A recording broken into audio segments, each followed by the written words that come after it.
I'm here to talk to you about legislation. Well, Anne has made exciting sound very interesting, so a bit of pressure there. I am going to try and cover Brexit, a bit more pressure there. Technologically, at least I've managed to get the slides to work, so I feel like I'm at least getting somewhere already. So I will try and cover things in 15 minutes or so and leave some time for questions. Yes, including on Brexit if we must. Happy to do some of that. What I'm really going to try and look at today is, as the slides suggest, what some of the challenges and opportunities are around regulation and legislation, which particularly for British gin producers. So that's you, the audience, and that is the Wine and Spirit Trade Association's interests, supporting you guys to do better. What I won't cover, and I'm sure there'll be an audible sigh of relief at this point, is the history of gin legislation. It would take too long, and frankly, I am not the expert. But I also won't attempt to sort of recreate a crystal ball and look in to see what the after effects of a Brexit-infused gin cocktail might look like.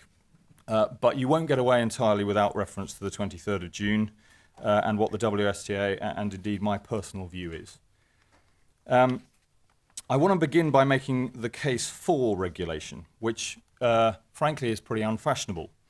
Current regulations, like the gin laws that followed Hogarth's Gin Alley mother ruining era, are frankly a force for good. And they provided what we think at the WSTA is a springboard for the success of British gin worldwide. That's no small claim, but it's important because we tend to want to moan a lot about suffocating red tape. And I think British gin is a good example of a significant beneficiary from rules laid down in EU regulation. Why? Well, I think there are three broad advantages for gin producers from Regulation 110/2008, as of course we all know it.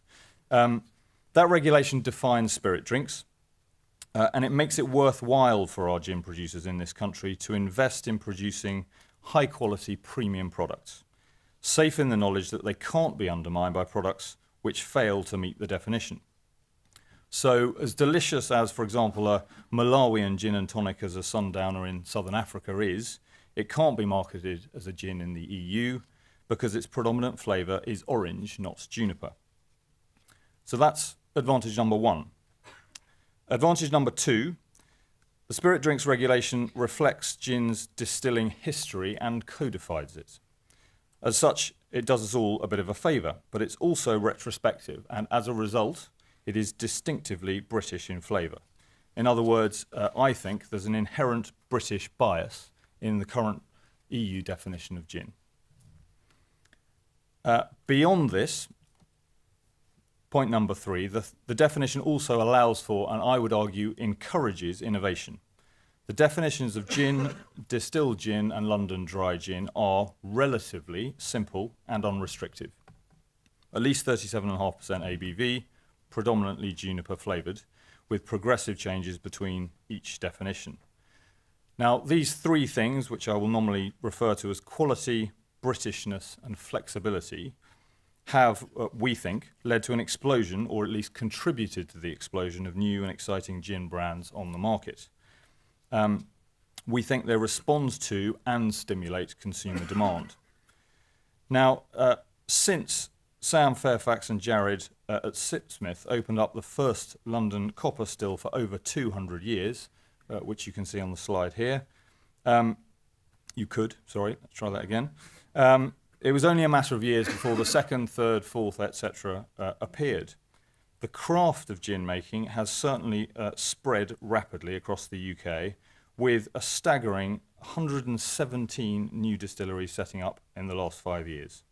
Last year, 2015, was a record-breaking year. 49 new distilleries. Now, I hasten to add these are numbers from HMRC that are UK-wide, so they could be distilleries set up to produce products other than gin, but we're pretty confident that the vast majority of them produce predominantly or at least some gin. What else? A couple of other facts for you. Gin sold in UK supermarkets and off licences hit £400 million for the first time last year, and sales topped £500 million worth in the on-trade. More than 2/3 of gin distilled in the UK goes to discerning drinkers overseas, and that's given us a rise in exports, a huge rise. In fact, new figures we worked out a couple of days ago, 46%. And actually, that figure of 1.76 billion, we think, has now gone up to just over 2 billion. It's also, by the way, 139 countries. So that is an enormous market. There are, however, at least two significant threats to this continued growth. Number one, despite the record-breaking growth, UK spirits excise duty is still the fourth highest in the EU. So £7.26 on an average bottle compared to £2.18 in Germany. I'm pretty sure all of you will know that. You will have seen those numbers. I hope that you will repeat them, certainly to any politician you can get hold of. I certainly do. I did it with Damien Hines from the Treasury only this morning. But it's important because it's important to help our politicians understand that effectively all of you in this room are trying to export and sell your products, both in the UK and overseas, with, I would argue, one hand tied behind your back. And it's not only consumers who are frankly outraged at this excise duty rate on your product. It's also, very tough on any business that has to put aside that sort of amount of money purely for tax. Many of those emerging right now as micro or SME businesses, which of course, as we all know, and politicians agree, are the bedrock of the UK economy. Significantly, it impacts cash flow on small businesses, and we've enjoyed introducing the WSTA members directly to politicians in order to make that point. And it's important. That is why the WSTA campaigns tirelessly and will continue to do so to bring this disparity to the attention of government and do something about it. The last budget, spirits duty was frozen. The year before, it was cut by 2%. Those are, relatively speaking, extremely good results, as I hope people will recognise. But we're fighting against increase in taxes that have been going on for very many years to create the disparity with, frankly, the average across Europe.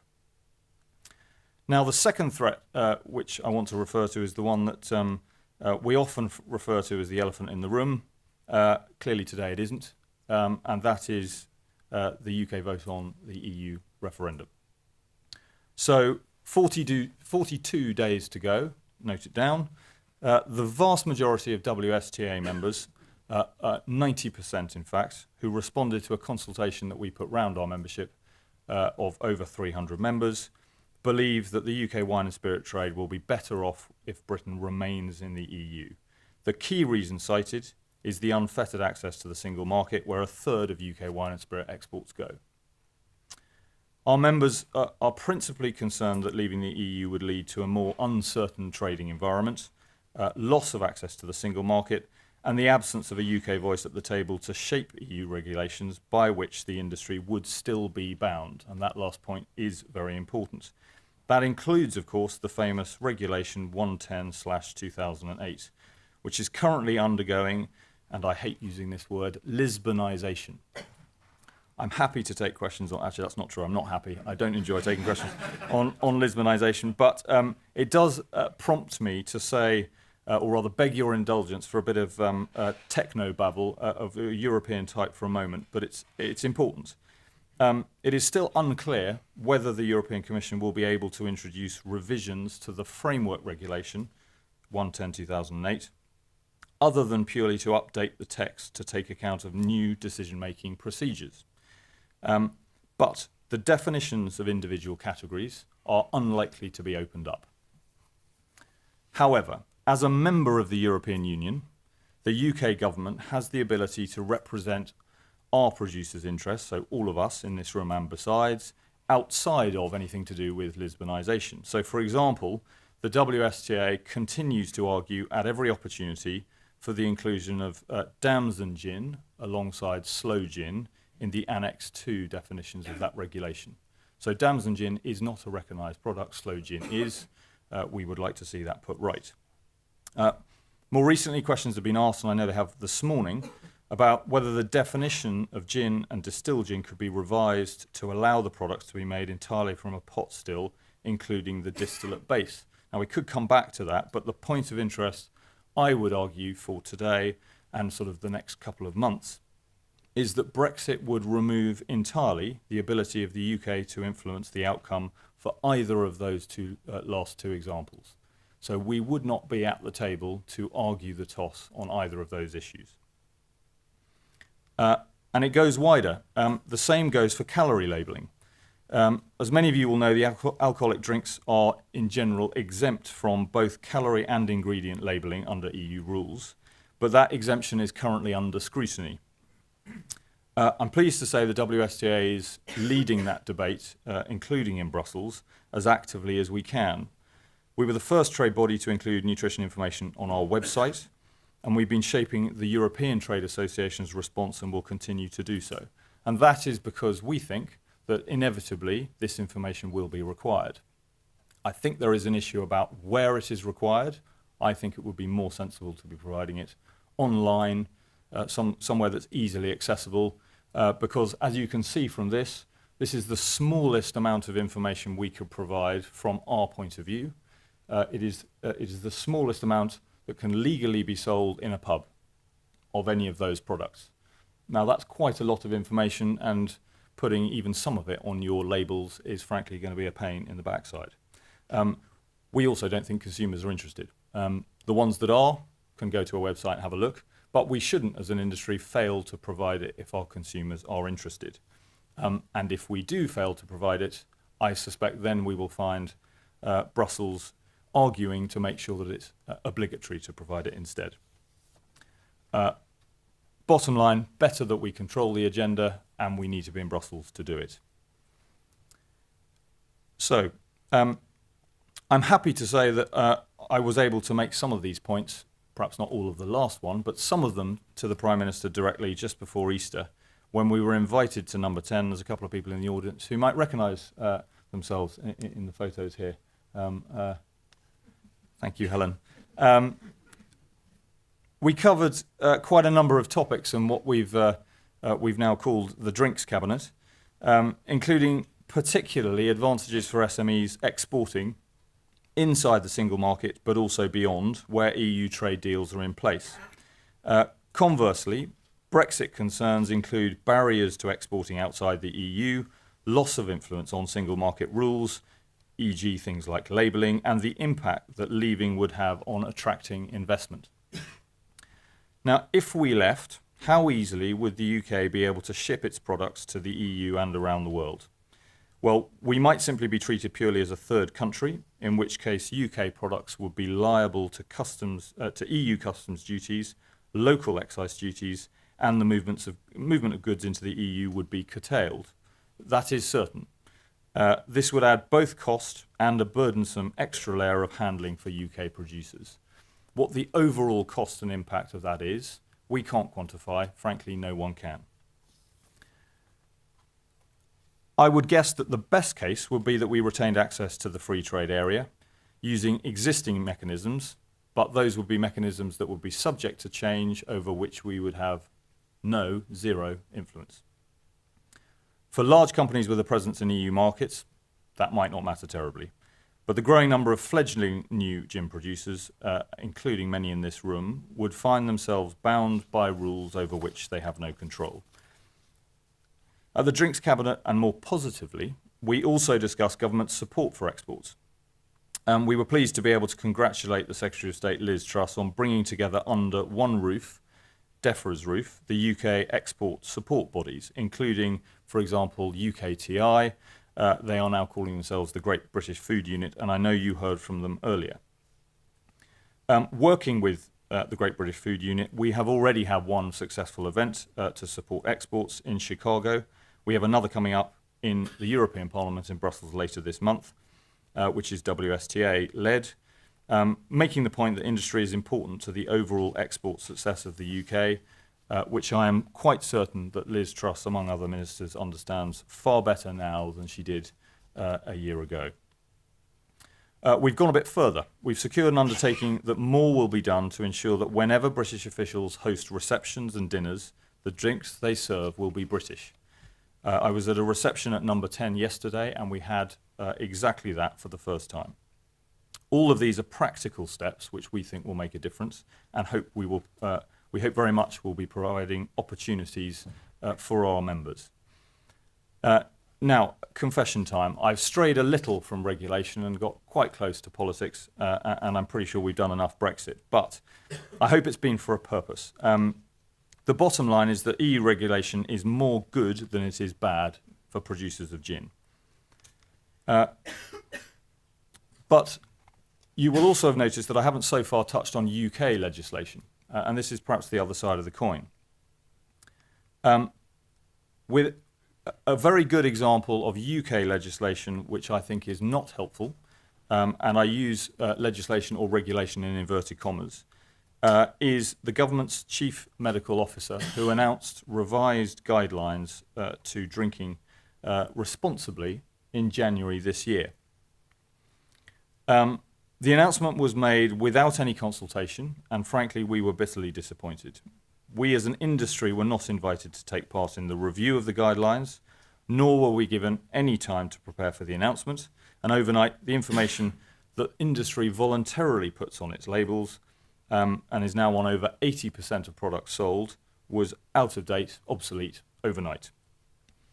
The lack of foresight, an inadequate process, and the continued reluctance of the Department of Health to engage on this issue, much less lead it, is, I think, unacceptable. With politicians and civil servants rather hiding behind the chief medical officer's skirts, the consultation looks likely to be nothing more than an administrative exercise. No apparent prospect of amending guidelines that are entirely out of kilter with the rest of the world, and I believe entirely out of touch with reality. Ironically, this inaction by government leaves the industry in limbo, and it threatens to undermine the quite significant progress, cooperation and goodwill generated between the industry and the government over the last few years. I have, as an example, the slide up here. This is the information basically that the industry provides voluntarily. It includes the Chief Medical Officer's guidelines. We have done that of our own free will. It is effectively self-regulation, but we have done it because we believe it's the right thing to do. I certainly think that it is. But if we are then put in a position where we do not know how to replace the Chief Medical Officer's guidelines, and we do not agree with, for example, the way they've approached risk in drawing them up, it's hard to see how I would persuade any of you to continue putting them on labels. I'm hoping they'll come to their senses soon. Another one to mention just for this audience in particular is the soft drinks industry levy, or as more popularly known, the sugar tax, which was announced in the budget. This will be particularly relevant for your business's partners. As it stands, the policy will cover all added sugar drinks that have less than 0.5% alcohol, so many mixers will be caught in one of the two levy thresholds if they have either over 5 grams or over 8 grams of sugar per 100 millilitres. So many of those mixers will be caught up by this tax, irrespective of whether they are ever consumed by children, which is really the point of the tax in the first place. So this brings me to a sort of final and slightly ironic regulatory note. As Brits, we tend to like to complain about bureaucracy, and Brussels bureaucracy in particular. It's impossible to turn on your radio without hearing quite a lot of this at the moment. In fact, I think it's currency for Brexit campaigners. And of course, generally, we consider that UK legislation, like UK anything else, is superior.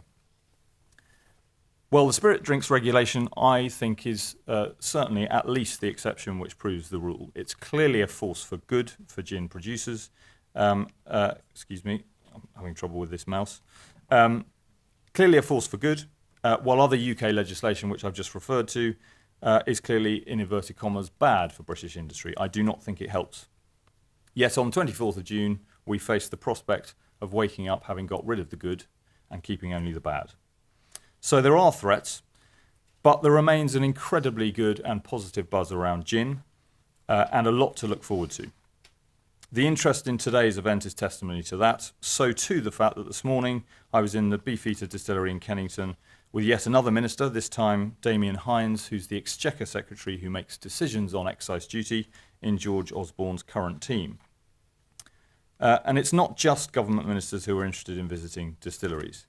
At the end of 2015, we put gin firmly on the tourist map with the first WSTA London Gin Trail, featuring distilleries, example bars and other locations where visitors could go to have a unique gin experience.